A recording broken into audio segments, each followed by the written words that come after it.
38 different starting lineups this season, and they finally found one that really works. They're now 13-0 when starting Curry, Podziemski, Moody, Butler, and Green. To the winners go the all-access features. Here's an inside look at Golden State. Okay, here we go.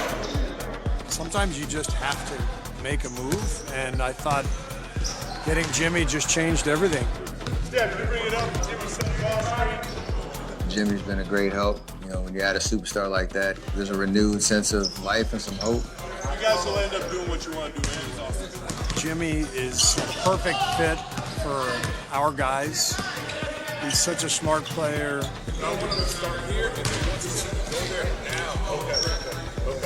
Steph and Draymond are risky players. The chaos that they generate is actually really good for us. And so we've always been at our best here when we can surround Steph and Dre with high IQ guys. And so it's been a seamless transition. You had this screen, and this was open like it is for Jimmy. Everybody has fallen into very comfortable roles. They understand their job, and Jimmy makes the game easier on everyone. These are the minutes we must win. Absolutely. Come on. The Golden State Warriors re-energized by Jimmy Butler. The cachet, the resume, just the disposition that Jimmy Butler brings. Yes, sir. Just out your mouth.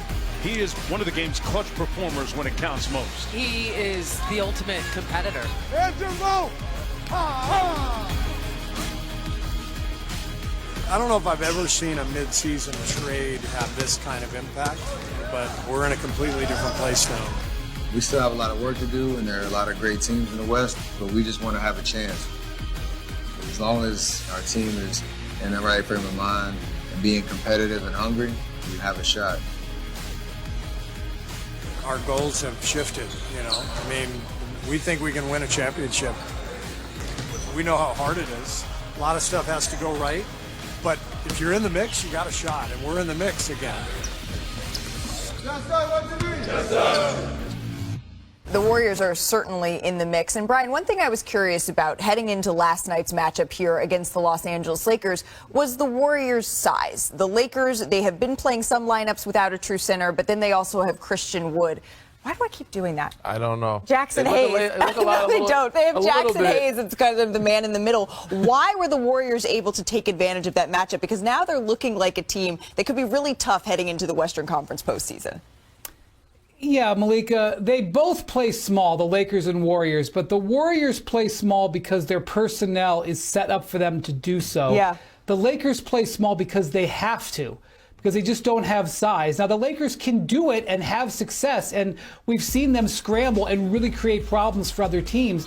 But the Warriors really have honed into this. They've had Draymond Green playing in this role for years, and you can see how much it makes a difference in their energy, in their game plan. Yeah. They maybe won't rebound great, but they can create so much havoc with all the energy that they can play and all the quickness. And especially with that lineup that we're talking about, they feel very, very comfortable switching. And if they run into a team that has size, they have guys down their bench that they can go to. It's not Kareem Abdul-Jabbar, but they have Quentin Post, they have Kevon Looney, they have Guy Santos. They can go to different gears, and that is one of the things that makes them potentially dangerous in the postseason. Yeah, you're kind of saying the Warriors are playing small because they're built for it. It's a way they've been able to take advantage of those mismatches. They have a tough back-to-back here, though, Perk. They're headed to play against Nikola Jokic in the Denver Nuggets tonight in this one. What are you watching? So, who cares if it's a back-to-back? The Warriors don't care. The Warriors don't care. Let me say this. I'm watching a team that believe. I'm watching a team that has mental toughness. Draymond Green set the tone at All-Star break by saying we will win the championship. And all of a sudden, I watch every single one of his teammates elevate their game and have his back. This team don't care about a back-to-back. This team is on a mission. And right now, they're the second best team in the Western Conference. I strongly believe that. They probably, and Danny, you can contest to this, I'm pretty sure all of them got iced up and everything that they needed to do. Compression tights on the plane. They probably got their rest. They're going to come into that. Yeah, they're going to come in tonight, prepared, and they're going to whoop Denver tonight. They're going to whip them. They're going to beat the Denver Nuggets at home. This team locked in. I'm telling you. I know it when I see it. No, they're good. That's a strong prediction, Perk. I still want to see how they do against size. I don't know. Those 3 games, there's 3 games on that schedule that I'm looking forward to. It's the night against the Nuggets, the Clippers at the end of the season, and the Houston Rockets that have youth and length. So I want to see how, if they can win those 3 games and show that they can compete with that, these are real title contenders. You know, they can be in that conversation of being the team that can hold the trophy and be last team standing. Brian, But those are the 3 teams that I see that they can match up well against size, because they are very good against other teams. But if they can match up against those 3 teams well, then they have a really good chance. Brian, what are teams around the league starting to say or feel about the Golden State Warriors? Because I can't imagine it feels good for the 4-time champs to be rounding into form right now. Yeah, well, when you look at the way that they play overall as a team, you can't help but be impressed. And you're also looking at the fact that Steph Curry is elevating them. And when Steph Curry is playing at this level and they can get defensive stops like this, you start to think about how they can get 12 wins in the Western Conference playoffs. Because that's what we're talking about. Can you win 3 series and get your chance at the finals? They think this team might be able to do that. They certainly have. Now welcoming in our Women's Basketball Hall of Famer, someone who knows what it takes to win this tournament, Carolyn Peck. Coach, as always, thank you so much for making the time. Malika, I can get my snacks too. Yeah, we got to get the snacks ready, because this is going to be a showdown. Let's start with Paige Bueckers, because, Coach, she simply dominated, had 2 of her best games of her career in this tournament. What have you seen from her on the court now that she's approaching being potentially the #1 pick? I think the teams that she has faced have really focused on really reacting to what Paige does. And what you've got to do is you've got to dictate what you're going to allow her to have. When you look at how Paige Bueckers can come off of balls, come off of a down screen or a pin down, she doesn't need much time. And if the defense is late, you have got to forget about it. And then she's terrific at drawing fouls, severing. Look how she gets inside the defense, uses her body, draw the foul, go to the free throw line. But she also can make difficult shots. This is Rhea Marshall of USC. Length, long, but all Paige Bueckers has to do is just see the basket, and it's automatic.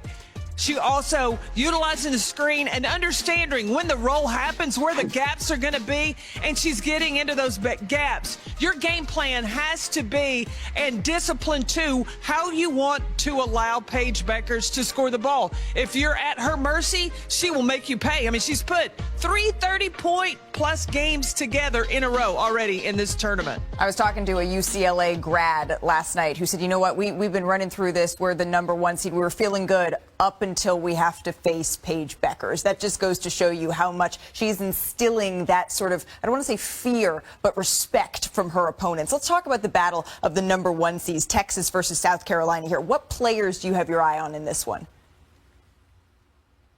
All right, let's first start with South Carolina and Chloe Kitts.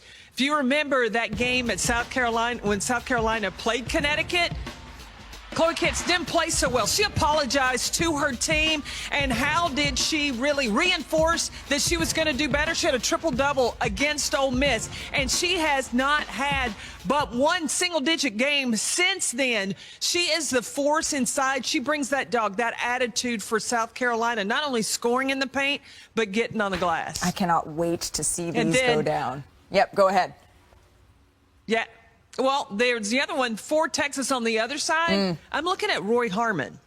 Now, Roy Harmon she's not really that go-to scorer.